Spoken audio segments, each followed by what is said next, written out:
Femmes d'ombre, femmes de lumière. Bonjour à vous qui nous écoutez, Florian Dai vous amène aujourd'hui à la rencontre de Zhenyu Pan. Bonjour à toutes et à tous et bienvenue dans ce nouvel épisode de Femmes d'ombre, femmes de lumière, qui est la suite de celui de la semaine précédente. Donc si vous ne l'avez pas encore entendu, je vous invite à aller l'écouter, il est disponible en ligne.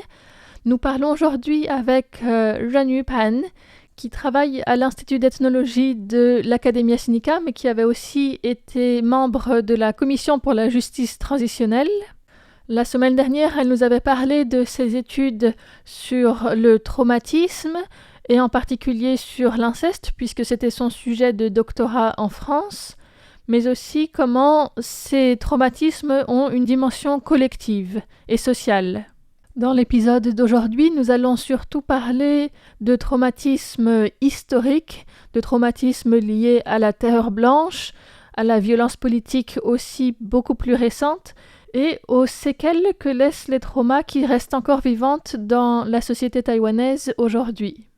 En effet, Zhenyu Pan a initié depuis 2014 une collaboration avec le Centre Primo Levi à Paris, spécialisé dans la thérapie psychanalytique et le soutien social aux victimes de torture et de violences politiques, avec comme objectif d'aider les cliniciens taïwanais à faire face à l'historique traumatique de Taïwan. Je lui ai donc demandé à quel traumatique historique de Taïwan est-ce qu'elle faisait référence. En ce qui concerne l'héritage traumatique, tout dépend, on parle de quel peuple ethnique. Si on parle des peuples aborigènes, ils ont vécu au moins 4 vagues de colonisation de différents pays. Commencer par les Hollandais, ensuite par les Espagnols. En fait, des Français étaient là. Et les Français étaient là pendant pas beaucoup de temps, mais c'était en fin du 19e siècle. Donc les Français n'ont pas eu le temps de faire beaucoup de mal. Ensuite, c'est Zheng Chenggong, c'est Guo Xingya, soit des pirates ou des dissidents de la dynastie Ming qui étaient à Taïwan pendant quand même une 30-40 années. Ensuite, c'est la colonisation japonaise qui a été très très violente à l'égard des peuples autochtones.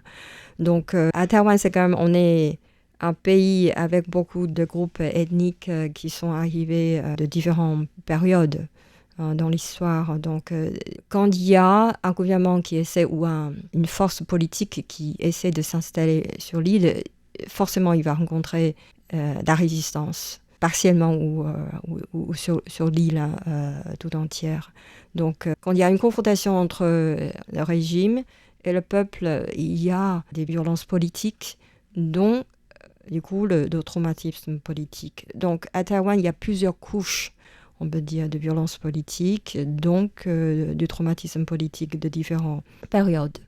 C'est vrai que à Taïwan, quand je suis rentrée de France, moi, j'ai été étonnée par le fait qu'on a vécu pour des Han, ou pour des gens comme moi en Shuraka, même si mes ancêtres sont arrivés sur l'île, il y a 300 ans, plus de 300 ans.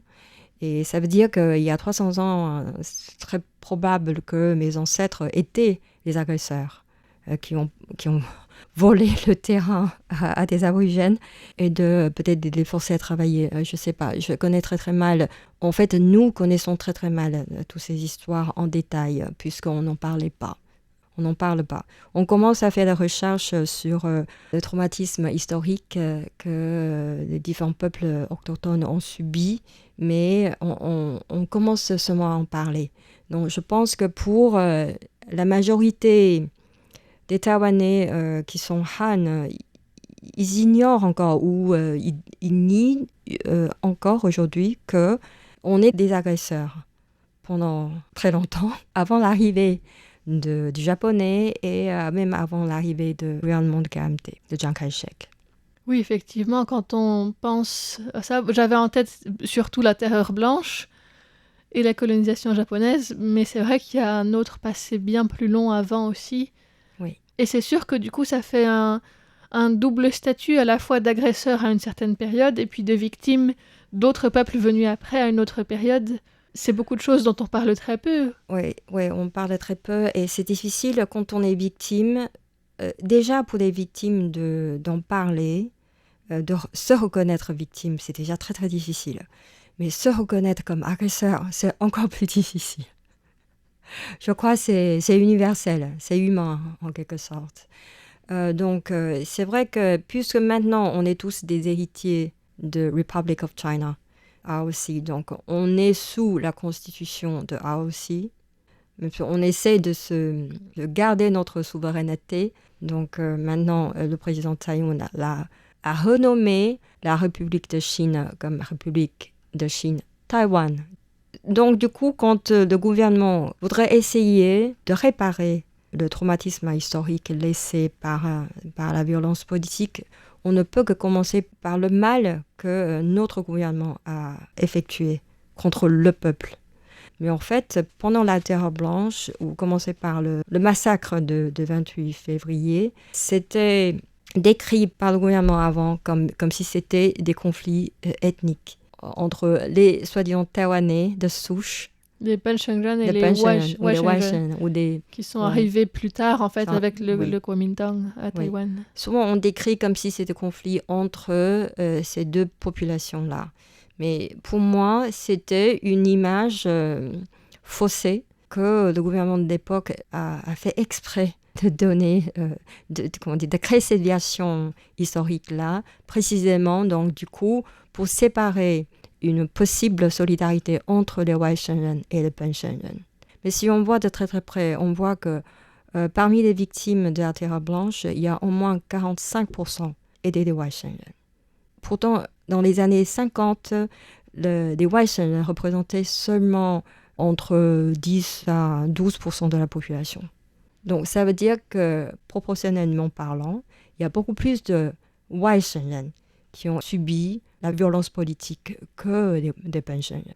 Donc c'est le gouvernement du KMT qui a opprimé encore plus les personnes qui sont venues avec ce gouvernement de Chine à Taïwan que ceux qui étaient sur place, en fait. On peut se demander pourquoi, parce qu'à l'époque, KMT était en guerre avec CCP, avec le Parti communiste chinois. Donc ils ont peur qu'il y ait une infiltration des communistes chinois sur l'île, et qui sont les plus probables communistes, ce sont des Chinois qui venaient de Chine à l'époque.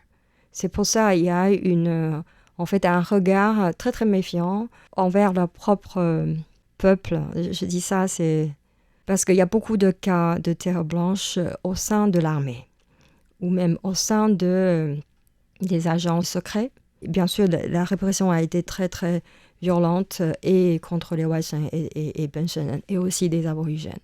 Donc en fait, tous les groupes ethniques ont été touchés par la violence d'État. Mais je pense qu'aujourd'hui, des Penshengren ou des gens qui se disent taïwanais, c'est devenu plus facile, relativement plus facile à reconnaître qu'ils ont été réprimés par l'État à l'époque, parce que quand même c'était pas facile, puisque ça restait un tabou ou un stigma d'avoir fait la prison, et c'était très difficile à expliquer à leurs enfants ou à des familles ou des voisins pourquoi il y a quelqu'un dans ma famille qui a fait la prison. C'est quand même pas très évident. Donc c'est vraiment grâce au gouvernement de Tsai Ing-wen qui a créé la commission de justice transitionnelle. Donc on a vraiment pu initier un travail historique pour fouiller dans les archives politiques et pour reconstruire une vérité historique un peu plus objective. C'est vraiment un phénomène très très récent. Donc depuis 2018, il y a beaucoup plus de victimes qui ont osé se manifester. Mais dans mon travail, j'ai quand même constaté, il y a encore des survivants. Bien sûr, il y a beaucoup de victimes de terreur blanche et des décédés. Même de massacre de 28 février, même la deuxième génération était très âgée, nous avons déjà quittés. Donc même pour eux, c'est encore très difficile. Dès qu'il y a, par exemple, un signe qu'il y a une possibilité que le KMT reprenne le pouvoir, les survivants terre blanche, ils referment un peu leur coquille de protection. Parce que souvent, comme j'essaie de former des psychologues et des travailleurs sociaux pour rendre visite à domicile à des survivants et leurs familles, à chaque fois, il y a une élection. Et si le résultat de l'élection est plus favorable au KMT, ils annulent des rendez-vous. C'est encore le cas. Ils ont encore peur de ce qui pourrait se passer pour eux s'ils racontent trop de choses, des violences qu'ils ont vécues. Ils ont peur que des choses ou leurs témoignages, leur expérience personnelle, s'ils racontent ça à des psychologues, ça peut être retranscrit dans les archives. Et si jamais le KMT reprenne le pouvoir, ils vont encore subir la répression, puisqu'ils ont dit la vérité. Donc ça, c'est encore très, très présent. C'est encore très présent. Donc même moi j'ai été, grâce au centre Primo Levi, moi j'ai été un peu formée à la violence politique, surtout la torture des réfugiés politiques à Paris. Moi j'ai pu voir, il y a des réfugiés politiques qui ont vécu des choses terribles au Moyen-Orient ou en Tchétchénie ou en Afrique, différents pays africains. Mais même après avoir entendu tellement de récits des répressions politiques et des conséquences, des séquelles psychiques des réfugiés politiques à Paris, quand je suis revenue à Taïwan, je pense que moi aussi j'ai été touchée par ce phénomène de traumatisme collectif, c'est-à-dire que moi aussi, en tant que Taïwanais, il y a une part de moi qui ne voudrait pas reconnaître qu'il y ait une chose aussi violente qui est arrivée dans le passé. Donc pour moi je vois Taïwan est devenu un pays développé sur le plan politique ou économique, mais j'ai vraiment omis dans mon imaginaire que le traumatisme politique est toujours présent. Bon, même pour moi, quelqu'un comme soi-disant spécialiste de ces questions, quand j'ai vu des manifestations ou on dit des symptômes chez des survivants ou des familles de la Terre Blanche, pour moi c'était quand même assez surprenant dans un premier temps de voir comment des victimes de la Terre Blanche qui ont subi des tortures il y a 60 ans, même 70 ans, qui ont toujours des cauchemars aujourd'hui. Donc c'est quelque chose que j'ai lu dans la littérature, mais quand j'entends de mes propres oreilles, c'est quand même assez incroyable. Ça a l'air tout de suite beaucoup plus proche de nous que là où on voudrait le mettre en fait, parce que quand on étudie d'autres peuples ou notre époque historique, c'est plus facile peut-être de le mettre à distance. Du coup c'est menaçant en fait. C'est comme tous les mémoires politiques qui peuvent devenir menaçantes quand on sent très près de cette histoire-là. Donc je crois même le fait que moi j'ai fait une analyse personnelle pendant 8 ans presque, même pour quelqu'un qui a fait ses efforts de clarifier tous ces conflits internes en moi, quand je suis surpris de très près de tous ces témoignages devant moi, je pense que je ne suis pas épanouie aussi de ce mécanisme de défense inconscient. Je suis quand même une personne. Je suis aussi un sujet ayant une histoire, ayant ses propres désirs. Donc, quand j'entends des séquelles et encore aussi profondes, je pense que finalement, notre première réaction, c'est toujours de s'enfuir, en fait. Mais notre métier nous apprend justement de rester là, de rester présent, essayer d'être là pour la personne qui enfin a pris le courage de libérer la parole. Oui, j'ai l'impression que ce soit dans le passé ou bien plus récemment avec des faits qui impliquent une violence importante, que ce soit des manifestations en France ou à Taïwan, le mouvement des tournesols. Les personnes qui y participent peuvent être très marquées par la violence qui est subie dans ce genre de contexte. Et pour les personnes qui écoutent, je suppose que ça peut être aussi très difficile à accueillir comme parole.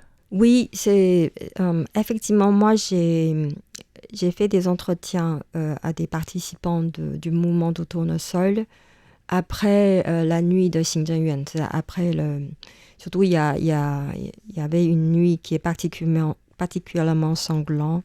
C'était la nuit où il y a des manifestants qui sont entrés à Xinzhenyuan, au siège du gouvernement.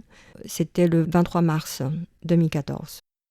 On m'a sollicité d'aller voir des jeunes qui ont été très, très choqués par la violence policière qu'ils ont eux-mêmes subie ou qui ont été témoins. Donc moi, j'ai organisé un groupe de parole après le mouvement, justement pour essayer de clarifier, pour créer une atmosphère de solidarité entre les participants, de créer un cercle de parole qui soit assez sécurisant pour les traumatisés puissent partager leur expérience, retracer leur expérience de cette nuit-là, ne pas laisser dans l'isolement. Donc moi, j'ai vu que les jeunes ont été très touchés, surtout parce qu'ils étaient convaincus que Taïwan était déjà un pays très démocratique. Donc, c'était pas possible que des agents de police puissent violenter des participants à ce point-là. Donc, ils n'en croyaient pas leurs yeux. Et il y en a plusieurs qui m'ont dit que ils ont lu l'histoire du massacre de 28 février ou de Terre Blanche dans les manuels historiques. Mais quand le bâton de police tombe sur leur corps, tout de suite ils ont compris ce que c'était. Avant, c'était juste des termes historiques presque banals, presque devenus banals, puisqu'on a une journée mémorielle pour Tutu 8 depuis une dizaine d'années. Donc, les jeunes pensaient que c'était du passé. Et donc, quand ils ont vécu de leur corps ce que c'est la violence politique, pour eux, ils se disent, est-ce que notre pays est retourné à la période de dictature ou c'est... finalement, on n'est jamais sorti de là. On n'est jamais sorti de cet héritage de la dictature. Moi, j'ai organisé une petite exposition qui s'appelle, en anglais, c'est Striding Across the Political Trauma. C'était dans mon institut, dans le petit musée de mon institut. Si jamais des auditeurs sont intéressés, ils peuvent venir pour visiter. Mais le texte, la plupart sont en chinois, malheureusement. Mais on a quand même une présentation en anglais. Elle est visible quand, cette exposition ? On a ouvert la porte en mai dernier. Mais ça dure très longtemps. on peut toujours le voir jusqu'en fin août 2024. À l'Institut d'ethnologie de l'Academia Sinica. C'est ça, oui. Oui, on m'a souvent posé une question, c'est que peut-être il y a encore des victimes qui souffrent aujourd'hui. Moi, j'ai rencontré des victimes qui ont, on leur a interdit de témoigner depuis presque un demi-siècle. Donc, ils ont vraiment développé des symptômes psychiatriques assez lourds. Donc, encore aujourd'hui, non seulement ils ont peur d'être surveillés, ils ont peur de sortir, ils ont peur même d'aller consulter un médecin. Parce qu'ils ont toujours peur que le KMT, excuse-moi, je parle toujours du KMT, mais malheureusement, c'était eux qui sont responsables à l'époque. Ils ont peur que tous les établissements, y compris des hôpitaux, sont contrôlés par le KMT. Ils ont toujours cette... puisque jamais on leur dit que... c'est comme si... il y a un jeu, on appelle... comment on dit, Dormamau. Cache-cache, ouais. Mais souvent, j'ai cette image dans ma tête, c'est que comme si des enfants qui jouaient au cache-cache, qui se cachent tellement bien qu'au bout d'un moment, ils sont perdus et on ne le trouve plus et ils sont oubliés par tout le monde. Et des fois, j'ai l'impression des survivants de la Terre Blanche, ceux qui n'osent pas encore quitter leur domicile, j'ai souvent l'impression qu'ils continuent de se cacher. Et il n'y a personne qui vienne leur dire que le jeu est terminé. Oui, ils y croient pas, ils croient que c'est faux, c'est ça. C'est Même un s'ils piège. regardaient la télé, ils regardaient le BP est au pouvoir depuis 8 ans, mais justement, c'est des symptômes, ce qu'on appelle en traumatisme psychique hypervigilante. Et c'est comme s'ils étaient obligés de rester toujours très très vigilants pour toujours éviter de catastrophes qui arrivent. Donc il y a des victimes comme ça. Et il y a aussi des phénomènes de traumatisme transgénérationnel. J'ai vu des séquelles psychiques très lourdes aussi chez des deuxième et troisième générations des victimes de la terreur blanche. Donc c'est pour ça que je dis sans arrêt que c'est toujours, il est toujours là. Le traumatisme politique est toujours là. Ils n'ont jamais quitté. Et même sur le plan collectif, je pense que le traumatisme se manifeste dans les impossibilités de s'entendre, d'avoir un dialogue à peu près normal. Parce qu'on est toujours comme si on devrait toujours choisir un camp. Peut-être le camp de l'agresseur pour se sentir en sécurité. Je me demande souvent pourquoi aujourd'hui, malgré le fait qu'il y a beaucoup de travail historique, ils sont déjà sortis, des travaux, des ouvrages sur la Terre Blanche, sur le 28 février.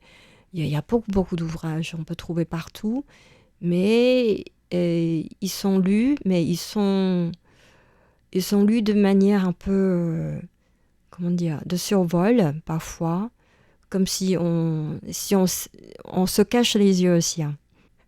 Si on ne voit pas, on n'entend pas et on n'en parle pas comme si de rien n'était et on peut continuer notre vie comme ça.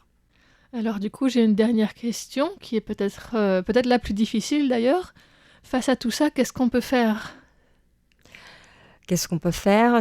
Moi, j'ai appris quand même s'il y a des victimes qui ont toujours peur, mais j'ai vu aussi il y a des survivants qui ont vraiment le courage, qui étaient les premiers à briser le silence dès la levée de la loi martiale fin 1980, 90. Ils ont organisé des manifestations pour remémoration du massacre de 28 février.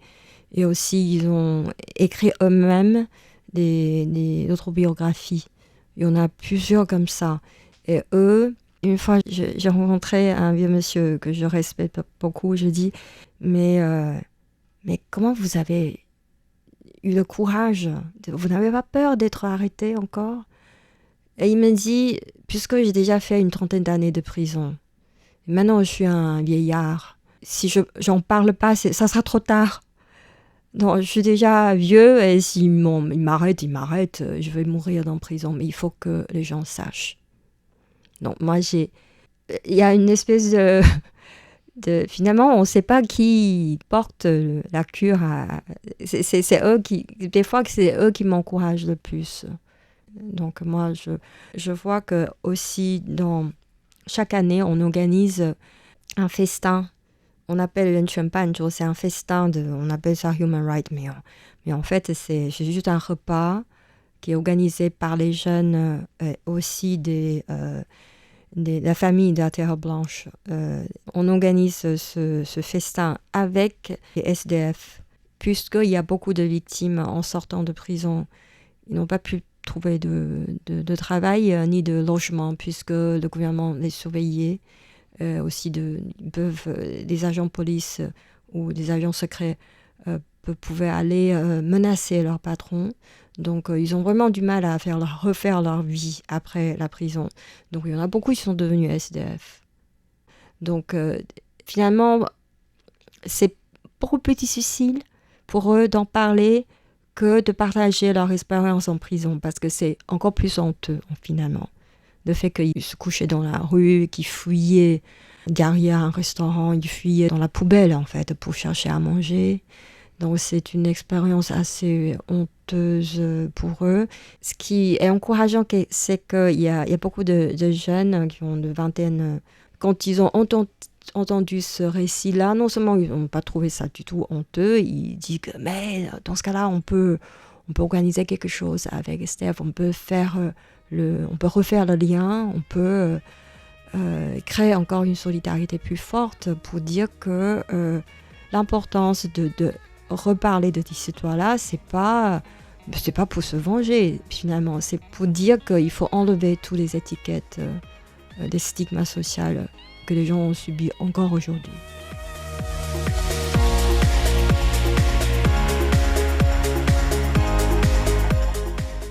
Merci à Jeanne Yupeng pour être intervenue dans cet épisode de Femmes d'ombre, Femmes de lumière. C'était effectivement un sujet plutôt sombre aujourd'hui, sur lequel on espère apporter un peu de lumière.